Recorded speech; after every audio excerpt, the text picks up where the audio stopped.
Good evening. Can you hear me? Good. We'll start off with a bit of Tilim, and we'll some stocker. We'll say Kapitel Chof, and we'll say some and then put in stocker, and we'll start the shir. Lam Natseach Mizbel David, Yan Chad Nobi Yomtov, Yisagev Choshem Elhei Yaakov, Yishlach Ezra Chol Mikodesh, Mitzia Yisadecho, Yiska Kol Min Chesecho, Veloschei Yidash Neselo, Yitem Lechachel Vavecho, V'chol Atzascho Yimale, Ranan Abishua Secho, V'Shem Eloheinu Nidgel, Yimale Adonai Kol Mishal Secho Atu Yodati, Ki Yeshia Adonai Mishichoi, Yaneu Mishmei Kodshe, B'Gvuris Yeshi Yeminoi, Eile Borecha V'Veile Basusim, אנחנו בשם אדוני אלוהינו נזכיר, הם הקורב ונפולו ואנחנו קמנו וניס עדוד, אדוני ישיע המלך יעננו וינקרנו.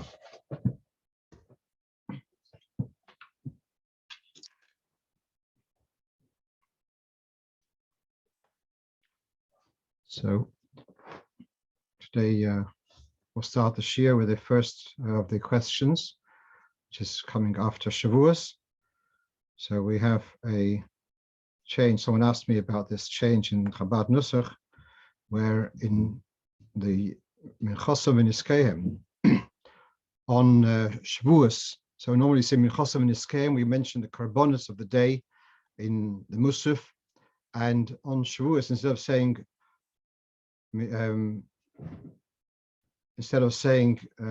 Soyer Lechatos, we say Shnei Seirim Lechatos.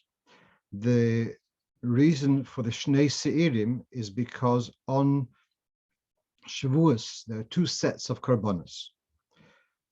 Like every Yomtov, you have the Musaf of the day. In addition, on Shavuos we would have the Shtei Halechem, which was from the new harvest, the first time they were brought for wheat as a korban, as a mincha.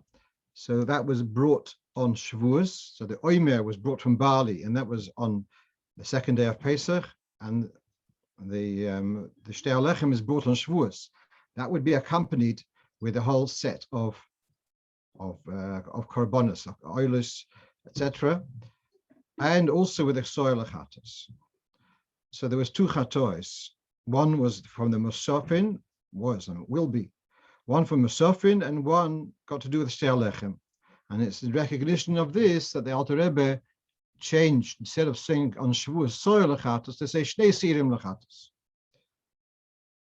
So someone asked me why was it added? So I said actually the question is the other way around, which I don't really have an adequate answer.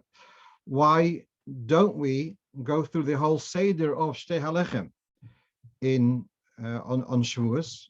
And similar question, why don't we have in davening the Seder of the Hakrovas Korban HaOmer? Why is there not no davening, no section, no mention in davening of the whole Seder of the Omer? At any rate, this we have here. This is from a very rare sefer where he talks about the Alter Rebbe's Nusach, and he says that we mention the korbanos of Musaf, the Shtei Halechem are there just to allow us to eat from Chodesh. Therefore, it's not necessary to mention them. And then he says, but the soyer, because the goat is coming for kapora, that's why we don't want to miss out on that. So the korban oilo, they are just as a doilen, just as a gift. Therefore, it's not so essential to mention them. Whereas the korban chatos is essential to mention, and therefore we have the mention of the Shnei Seirim. Okay, let's move on to a practical question.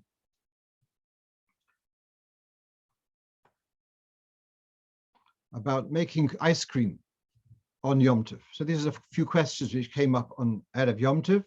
One was, as I say, about making ice cream. Now, we have an idea of noilad. And in the times of the Gemara, they didn't necessarily have facilities to make ice or to make ice cream. But they did, if they did have ice. And so to take ice and make it into water, that is forbidden on Shabbos. That's called moilit. It's creating a new entity. Before it was ice, and now it's become a runny liquid, a fluid. So to do that on Shabbos is forbidden. So now, if making ice into water is forbidden, it would follow that making water into ice is equally forbidden. So that's where we have this thing about not making ice on Shabbos. So we've got here two quotes. So on the right side, I believe is from Hilchos Shabbos in Piskei Teshuvos, where he's telling us that, so let's read that text inside. From what we've discussed so far, he says, now you can understand that you're not allowed to make mayonnaise on Shabbos, because you make mayonnaise by mixing eggs forcefully, together with beating them together with oil and some other spices. And for that matter, you wouldn't be allowed to make ice cream on Shabbos, which involves also whisking, etc., with eggs, margarine and sugar, perhaps milk. And for that matter, he says also to make a froth for take coffee and sugar and to mix it to make a froth would also be an inyan of lisho as well as moilid. So we have here that on Shabbos we wouldn't be allowed to make a new metzius. Before it was one form, and to change its form totally. So that's the sort of moilid.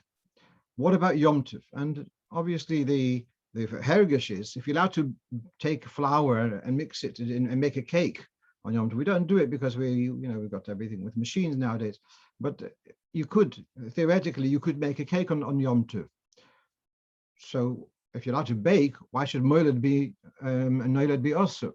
So now this is on the left side of the page. This is from Piskei Teshuvos in Hilchos Yomtov. He's saying that you're not allowed to do moilid on Yom Tov. That's why we're not allowed to strike a match on Yom Tov, because you're creating a new thing. A similar thing is that you're not allowed to impregnate a fragrance into garments. And okay, then he says, some say that even if it's for food, moilid is forbidden. And therefore you shouldn't melt margarine, and you shouldn't be melting cubes of ice. Others disagree, and they say no, that noilid and moilid is when you create a new entity, like creating a fire. But if you're just changing its form, especially when it's got to do with food, that would be okay. So coming back to the question which was asked, which I felt was, I said it would be okay. The question was asked, there's a way of making ice cream apparently by shaking up the ingredients inside a bag inside a bag. The outer bag has got ice and salt, and the inner bag has got the sugar and whatever else you make ice cream with. And so to do that as an activity with the kids on Yom Tov. So I felt that would be okay. To do so on Shabbos wouldn't be okay. Let's move on. Similar question. Someone sent me a picture of this whipped cream, and it's in an aerosol, the way I understand. Wasn't clear what's okay, Shabbos and Yom Tov, so repeat it again. Okay, so just to summarize that last point, to make ice cream or mayonnaise on Shabbos, the answer is no, and to do it on Yom Tov would be okay. Now, producing whipped cream from an aerosol, so it looks like inside the aerosol, I've never been inside, but I understand that inside they've got the ingredients and there's air pressure. And then when it comes out, it's going to produce a foam. And so it's a very similar question to making the ice cream. So this is now a quote, this time it's from Shmiras Shabbos Kehilchoso, where he says, if you've got food inside a tube, you're allowed to push them like in a forcing bag. That's not a problem of mamareach, of smoothing, etc. But he says, if you want to create a particular shape, that wouldn't be okay. There could be some kind of forcing bags which would create a particular shape. That would not be okay. Then what's relevant to us is the next point, which he says, the second paragraph. He says, you shouldn't use on Shabbos or Yom Tov a spray which is going to create a solid cream on a cake. So it's a spray which creates icing. So, and he says that's a problem of moilid, that you see note memzayin ki yesh bo ze isenoilad, because the spray inside the container is liquid, and then it becomes a solid as it comes out of the container. So I still think that we just saw that for Yom Tov, that moilid if making food would be okay, and for Shabbos, using this thing to create a cream on Shabbos would not be okay, but on Yom Tov I think it would be okay. Let's move on. Okay. Now, here is a very interesting question. It was last Thursday, and a boy called me. He's from New York. He called me, and he's a chosson, and he's going to meet the Kala. So I'm not sure whether they already engaged or not, but he was very concerned that his nails are very long, and he felt embarrassed to meet the Kala with long nails. So he was asking me, is there a way that he's allowed to cut his nails on Thursday? So we all know, and this is a quote now from the Alter Rebbe's Shulchan Aruch. The upper quote is, "V'yesh makpidim shelo litel tziponayim b'yom hei." The many who have are particular not to trim the nails on Thursday. Mipnei shehatziponayim maschilim lachze v'litzmoyach b'yom gimel legiluchan, because the nails start regrowing on the third day. Ve'ein roitz v'sheyiyah b'Shabbos, and it's undesirable that they should be growing on Shabbos. And it's a very strange halacha, if I may say, because you're allowed to plant seeds on Thursday and Friday, even though they're going to grow on Shabbos.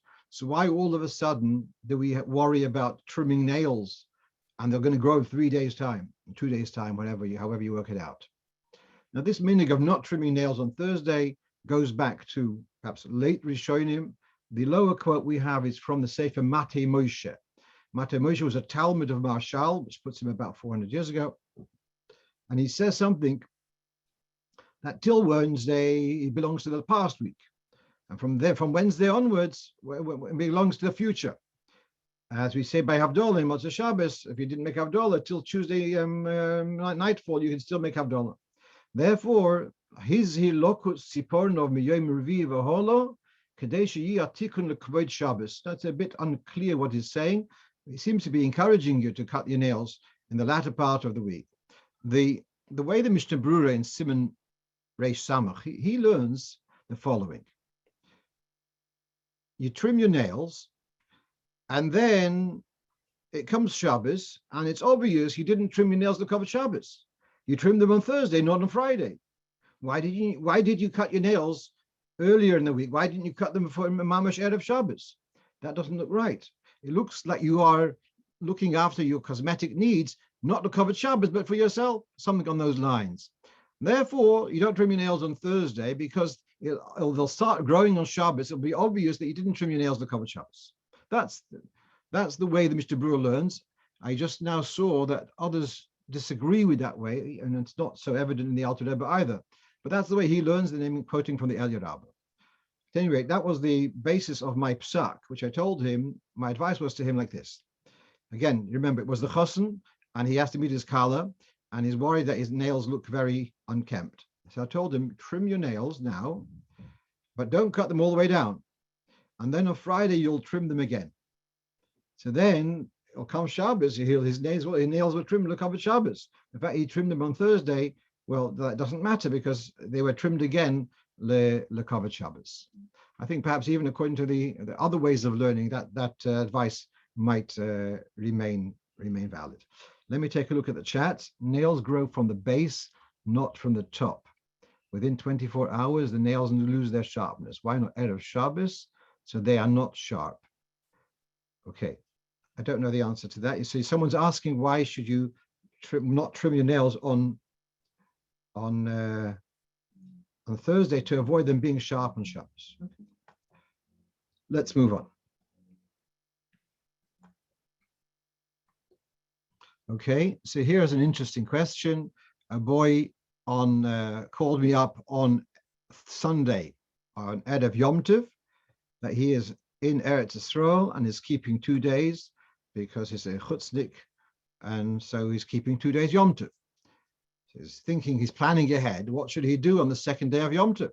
Could he go and do Mivtzat Tefillin? Could he go, I don't know, Shalayim, whatever it may be, do Mivtzat Tefillin on the day which for him is the second day of Yom Tov?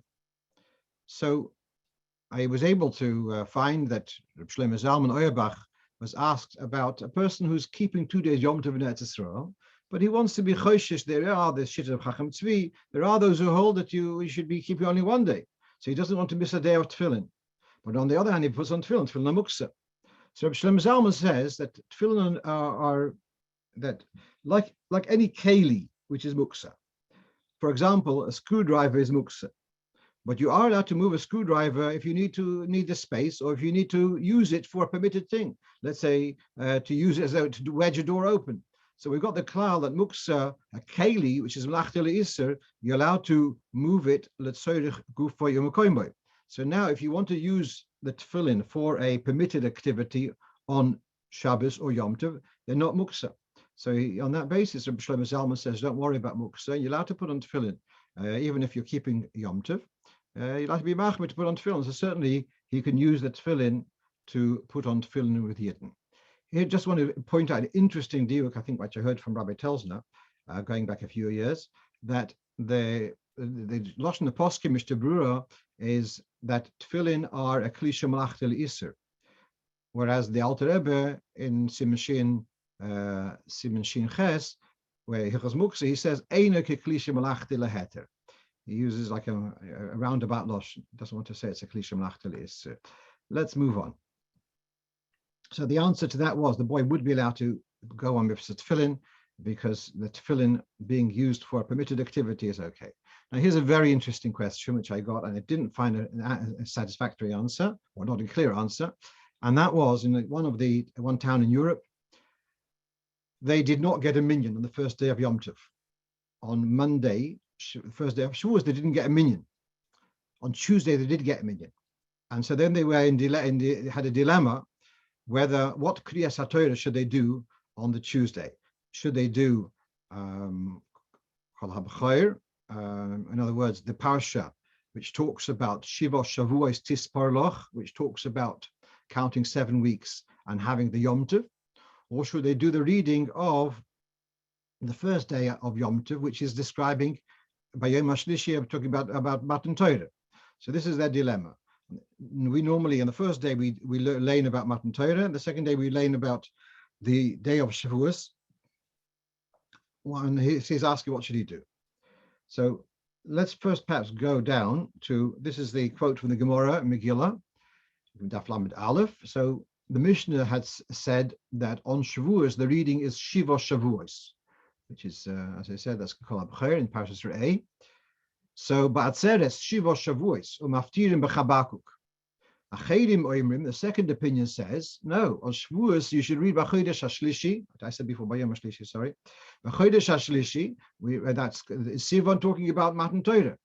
Umaftirim B'Merkava. And the Haftorah is all about the vision of Yecheskel of the heavenly throne, etc. Now that we've got 2 days in Kutzlaretz, we do both. We do one day Shiva Shavuos, about the event, the idea of Shavuos, and the other day we do about Matan Torah, the story of Matan Torah, but we switch it around. And what that means is we just mentioned the first one says Shiva Shavuos, the second one says B'Chodesh HaShlishi, and we do B'Chodesh HaShlishi on the first day, and we do Shiva Shavuos on the second day.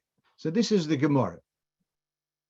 So now, the idea of if you missed a Kriya on Shabbos to make up the following week, so this you can see on the right side of your screen, from the Shulchan Aruch in Siman Kuf Lamed Hey, and this is in the Rashi writing of the Ramo, Im bitlu Shabbos achas kriyas ha-parsho b'tzibur, if for whatever reason, which unfortunately was relevant to a lot of us last year, if the tzibur missed out reading a parsha, the Shabbos habo koyrin oisa parsha im parsha sheyachas leisa Shabbos. So next week you're going to do a double parsha, and you'll make up for last week. So the Meforshim, the Poskim say obviously that doesn't apply for Yom Tov. If for whatever reason on Yom Tov they had missed a Kriya, you would not read that reading on the following Shabbos. It doesn't have anything to do with it. And obviously, in the cycle of the year, you're going to get there in any case. But what about within the Yom Tov? Not whether you missed the Yom Tov making up in the Shabbos. What about within the Yom Tov? So the bottom of the page, we have here a quote from the Shari Ephraim, which is the specialist sefer on Kriyas HaTorah from Ephraim Zal Amagulis.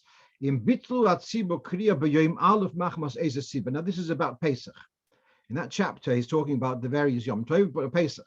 If for whatever reason they didn't do the Kriyas HaTorah on the first day of Pesach, Afal Pikein B'Yom Beis Yikru Shoir or Chesev, they should Kadina. You should read the second day's reading on the second day. And the first day's reading, they'll join on, he says they'll make it up on the third day, which I don't understand exactly how that works out. So he seems to be saying that when you've got 2 days Yom Tov and you missed the Kriya on the first day, the second day you'll do the Kriya of the second day. Which according to this, on the second day of Shavuos, they should have done Kol HaBchoyer and Shiva Shavuos. Now, of course, because of all the tumult which Lubavitch at least are making about the inyan of reading Aseret HaDibros, so I can understand the sentiment that they would dafka want to do the events of Matan Torah on the second day. They didn't mention the first day, on the second day. So now, this other quote, which you have to the left of your screen, this is from the Kaf HaChaim. This is in Siman Tov Tzadik Daled, in the Dinim of Shavuos. And he says, and that's fifth line down, Ulam imtor b'yom sheni, v'kora b'parshas im kesef ha'bsolocha, there, sorry, no, the second line, v'chein hadin b'yom sheni, im b'mkoim kol ha'b'choyer, kora parshas matan Torah, if instead of the Shiva Shavuos, which is started with Kol HaBchoyer, instead they read the parsha of Matan Torah, so he says Yo Yotze. So certainly b'diavad they did the right, it's okay what they did. And what we're seeing a little bit, there's a certain flexibility because they both are addressing the themes of the day. There seems to be a little flexibility to be able to switch around a little bit. In Toft Peiches, I think Prima Godin talks about during Chalamoid Sukkot, Chalamoid Pesach, if they switched around, so you can the next day you can make up what you missed out yesterday, kind of thing. So there is a degree of flexibility, and as I told the fellow, if I had been in his place, I would have done the same thing. Right, let's move on.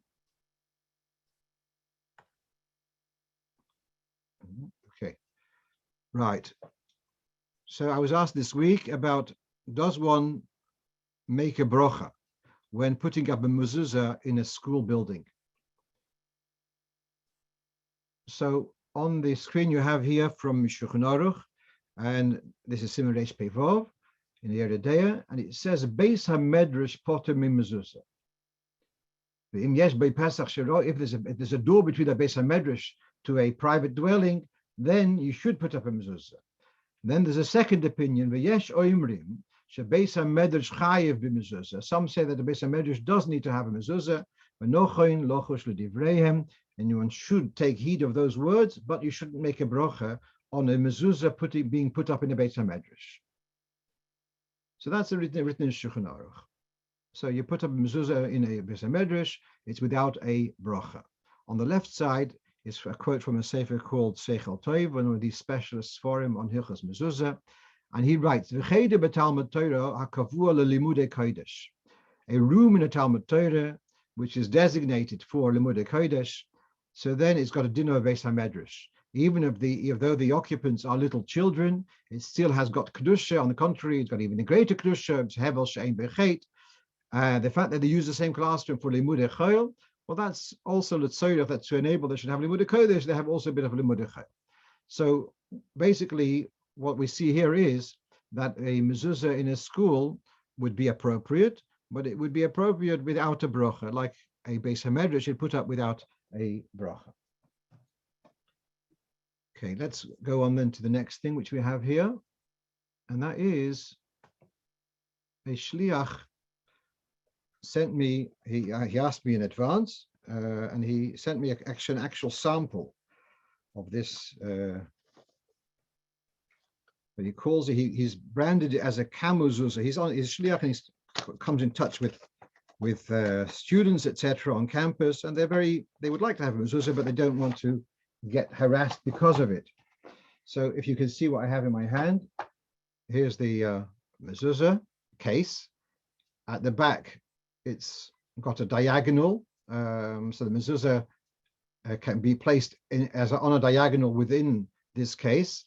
There's, if you can see here, it's got a rubber stopper where you take that rubber stopper, you'd put it up the Mezuza in this tube. So and then if you look closely, does it come up on the screen? You can see that it's got a shin. And it looks, from the distance, it just looks like some sensor or a bell push or something. So it looks quite innocuous. And so this is this idea of having a discrete Mezuza case. And the basis of this, he asked me before making it, he asked me for whether it would be okay. And I felt it's definitely okay. And what you have on top of the screen to the right is a quote from Kitzur Shulchan Aruch. Siman Yud Aleph in Kitzur Shulchan Aruch says the following: if one is worried in a place where you're worried that your mezuzah gets stolen, so then you could excavate in the door frame and place your mezuzah inside the door frame, but it shouldn't be excavated a tefach away from the surface, because then it's not on the door frame. It should it'd be too far in. And it should also be noticeable that there is a mezuzah there. And okay, so that's the basis where we're coming from. That would have a mezuzah case, and if someone is close enough, they will see that it's got a shin, and that's an emes of the Shem, Shin Dalajud, Hashem's name. And it's a discreet way they can have their mezuzah without being worried of it being vandalized. And that's the basis of the halacha. We'll go on to our next question.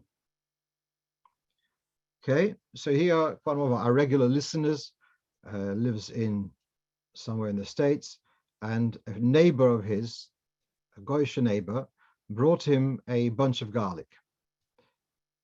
And these look to me like what they call the onions, no, the green onions, what they called. Never mind. Spring onions. Thank you. So thank you for that. U.S. it's called scallions. Americans call scallions, right? So now they were cut by the goy with we don't know what, and so he's asking if they were cut with a kitchen knife, would you be allowed to eat those pieces of garlic? So here we have from Shulchan Aruch and Siman Tzadik Vav. Snoin, let's talk about dover charif, Michael charif, a sharp food. So it says snoin, which is a radish, or silko, whatever that is, beet, whatever it may be, shechot chom besakin shel bosar, which had been cut with a fleishike knife.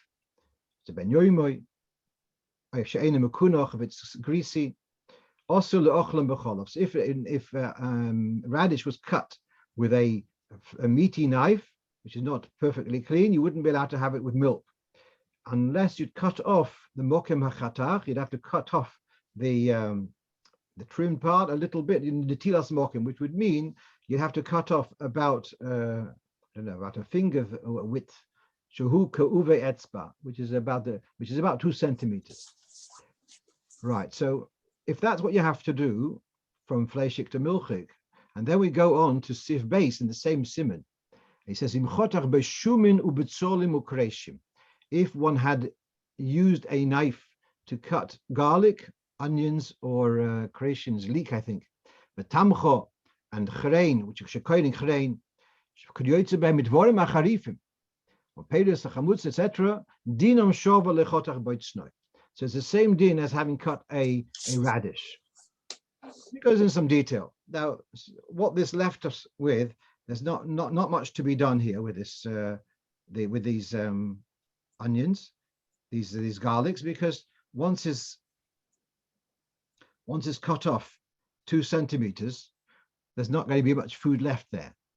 I suggested he asks his benefactor whether he used what kind of knife he used. Did he use a gardening piece of equipment, or did he use a kitchen knife?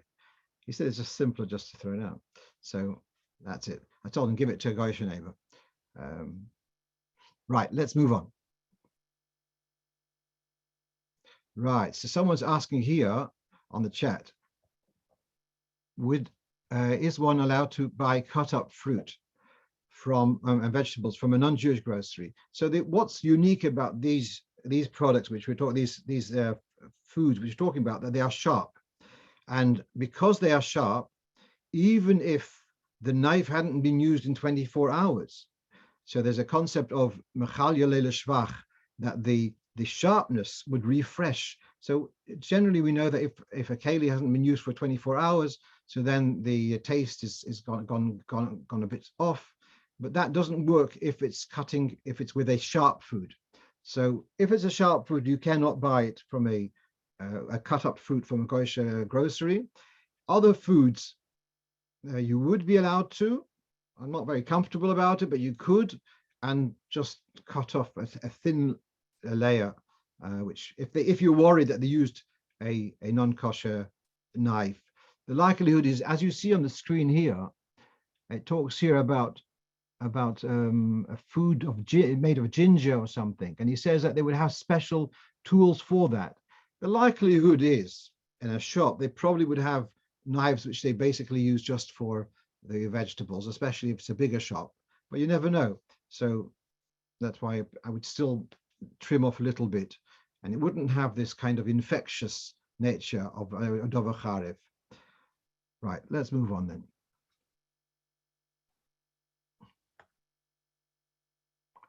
Right, so here we have an interesting shaila. Someone, his business is he searches for commercial properties, and so they will specialize in finding. And now there's a restaurant chain, a franchise, and he has been finding for them restaurants, properties around the country, and they say to him, instead of us paying you a fee, a finder's fee for finding us these premises, we would offer you that you should become a stakeholder, obviously, the Fleischer restaurants, yeah. We'll offer you an ownership or a dividend of the properties. And what their motive here is, besides it not costing them so much, but also that the finder will make it his business to find more suitable properties, more profitable venues, so that they would get a greater dividend in those properties. So the question is this allowed? Now we have a halacha, it's a whole simon in Shulchan Aruch Yeridei Kuf Yud Zayin, osula sois schoira de bidvorim asurim.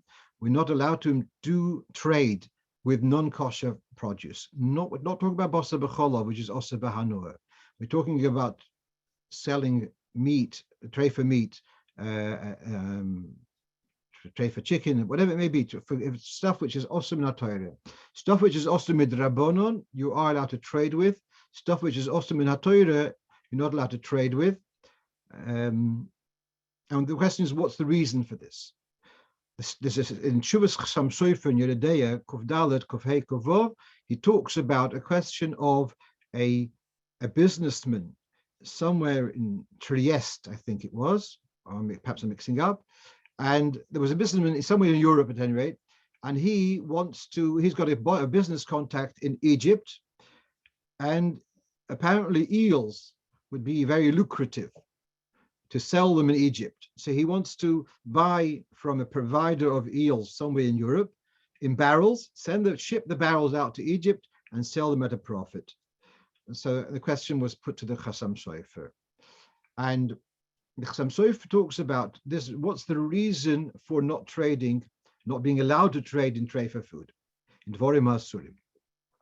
Is it because you might, as you're touching, handling with it, you might come to eat some of it, which would be a reason for a Jewish boy not to get a job in a goyish delicatessen, because they might, whilst they're on the job, might eat something, even though it's not theirs.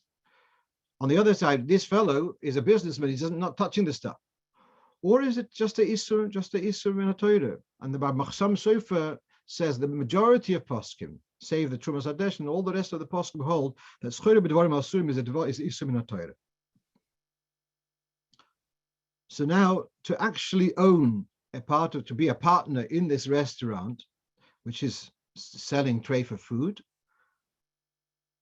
I think that's one of the main parts of it. If it's just a side thing, just to keep the business running, that may be less of an issue. But if it's a set restaurant selling treif food, it's a dover also. But here it's not mamish. As I spoke to the Rav who was put the shiloh to me, here it's not mamish that he's going to own. It's more he's got like a share. Now he's got to have a share, and he's going to get it, but he has no daya, no opinion in running the company, what to buy, what to sell, etc. So it's a little bit less of an issue. So now I'm reading here from a sefer which is called Ben Yisroel Lenochri, and it specializes in dinim between Yidden and Goyim, obviously.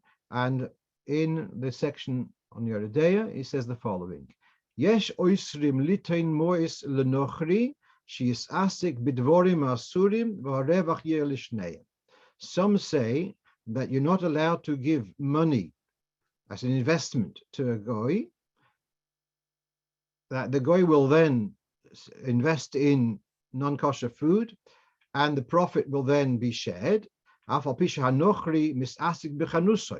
Although the goy's direct contact is the goy is in his shop, and the yid is not even there. So it's what we call a sleeping partner, is out of the picture, and there are those who say it's not allowed. Yesh matirim, and there are those who say that it is allowed. So, and I felt that since in this case is mamash a partner and still yesh matirin, in the case which I'm talking about now, he is not even a partner. It's just that he's getting a share of the profits, but he doesn't have any management kind of stake in it at all. I felt one could certainly rely on the more lenient opinion. The Chassam Sofer, back to the fellow with the eels. So the Chassam Sofer advises that instead of him owning, he should take a agency fee. That he will be the agent between introducing the vendors, the manufacturers of these eel barrels, and the contact in Mitzrayim in Egypt, and they make his money on as an agent rather than an actual vendor.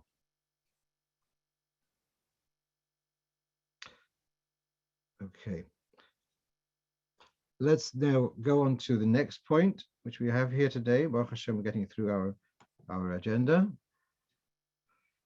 Right, so here I got this question a day or two ago. What is the halacha about going into a bathroom, a toilet, with a siddur, but it's in your pocket inside the bag? Very many of us might have a nowadays, since you got siddur on your phone, it's become less necessary to have a little siddur in your pocket. But be that as it may, so this is a question: are you allowed to enter with a siddur inside a bag or inside a wallet, inside and into the toilet? It says, and then the wallet is in your pocket.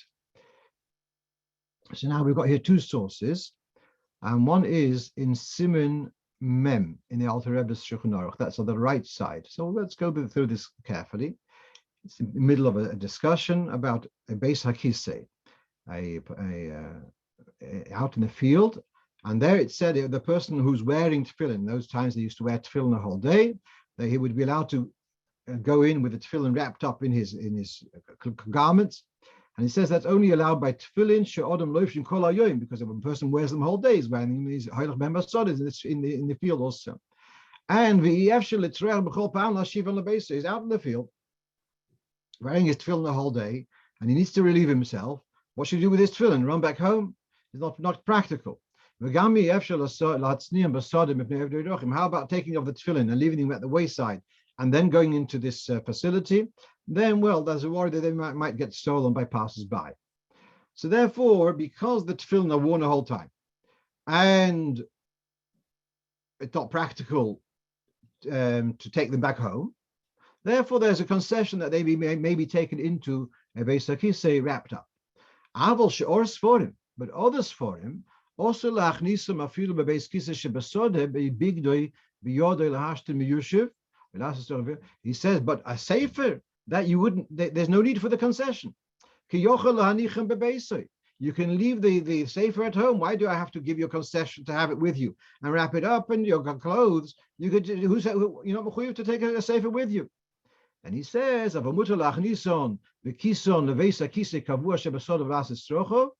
they are in a pouch, you are allowed to. Then he says, but if a beis hakisa shebabayis, dinon kitfilin she'osu afilu bekison. If it's in a house out in the field, if you have a siddur and it's inside a bag, you would be allowed to take it in.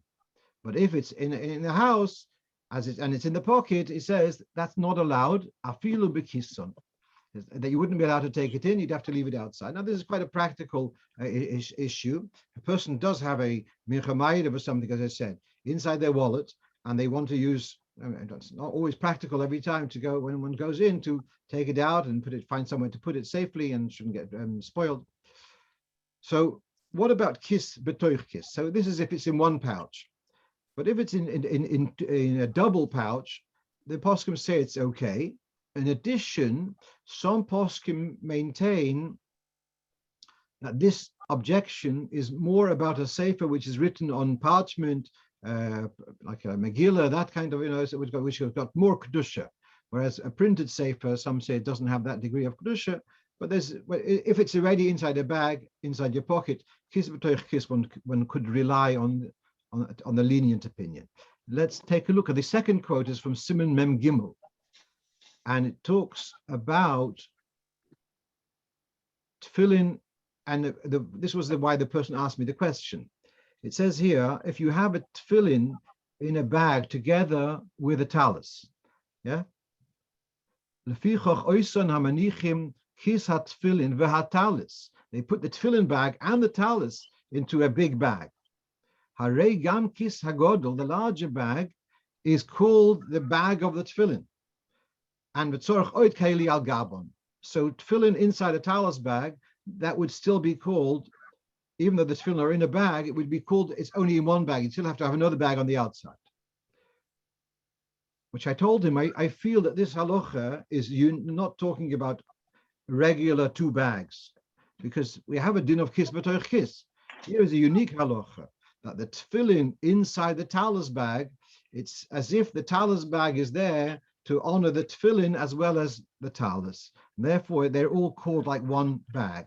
But I don't think it has any bearing on generally having a bag inside a bag. One last point, which I found quite interesting. This person who sent me the question sent me a quote from the late Rav Falk, which would relate to one of the questions over here on the chat. Rav Falk said a very interesting point. That's in his Sefer Machzeh Eliyahu. A pocket. Most of our pockets are made as a little bag, and inside the jacket there's a slit in the lining, and the pocket is sewn into the slit. If you can understand, therefore the pocket is an independent bag, and it's somehow sewn into, and it's attached to the garment.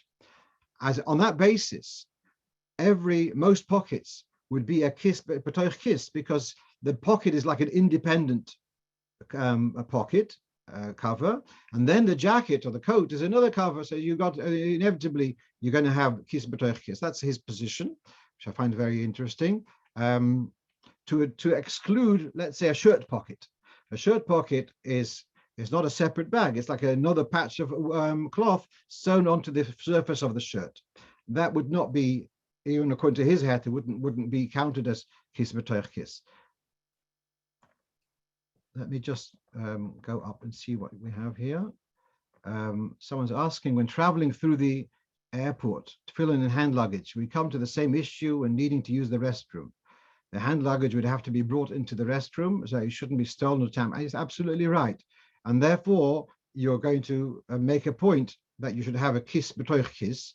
So your tefillin would probably be kiss b'toich kiss in any case. What we're learning from here is that perhaps the siddur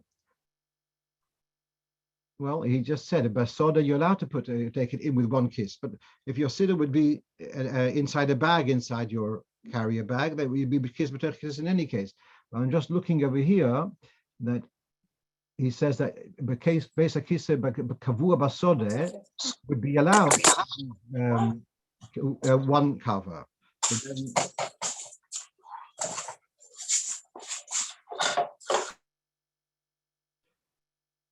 so that might answer that would be okay in any case in the airport, because that's like besode. I tell you, if you want to be more machmir, so make sure that your siddur inside your bag would be inside. Have another bag.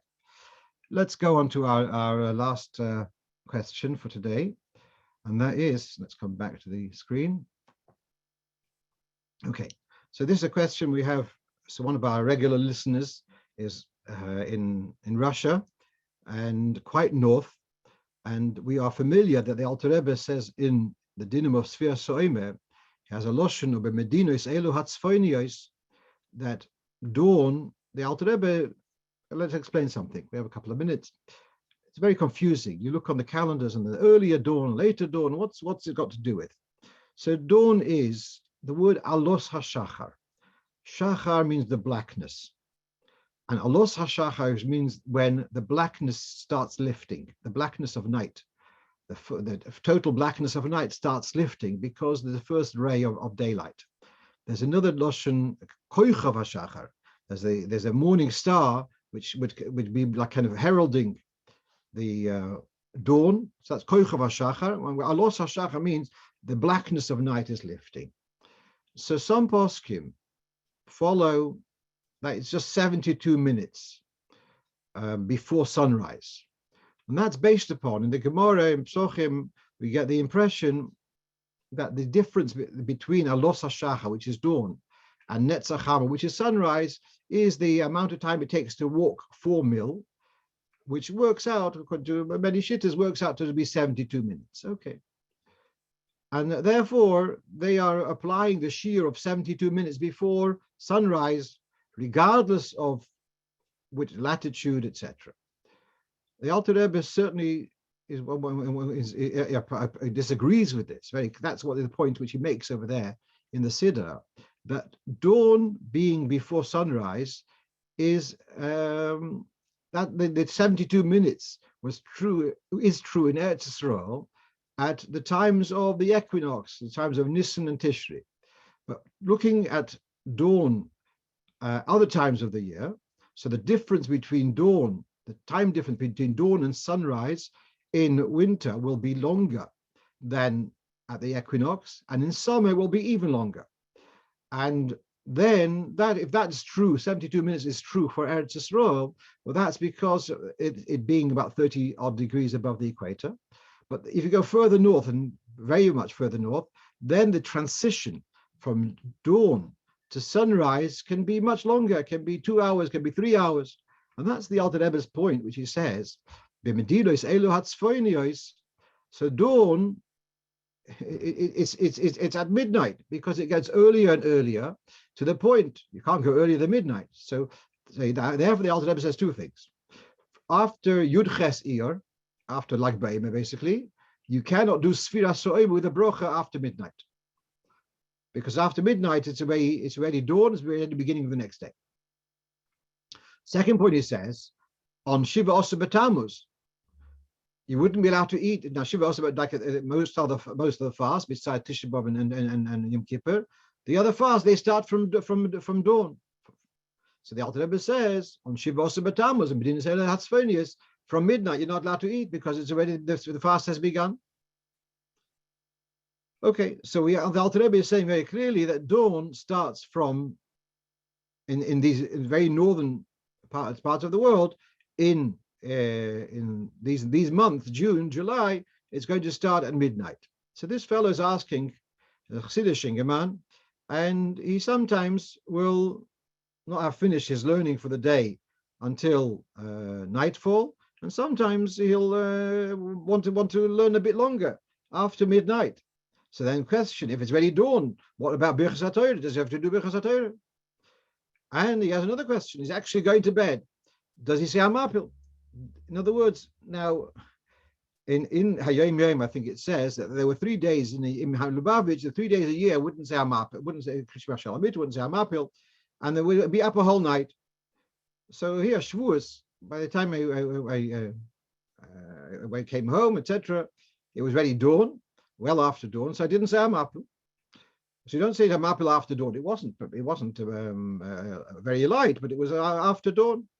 So he's asking the question: do you say Hamapil after midnight in his region? And then he sent me another question: what about eating? And he's allowed to eat after without saying Birchas HaShachar. So these are the questions which he's asking. And so what you have in front of you is actually a note which I wrote in the Sefer Nesivim B'Ser Shlichus Chelik Gimel, and there's a first chapter is all about the Zmanim for Iceland. The Shliach is in Baruch Hashem, and Shliach Matzliach in Iceland. So he's asked for the times. So the point which is made over here is the following.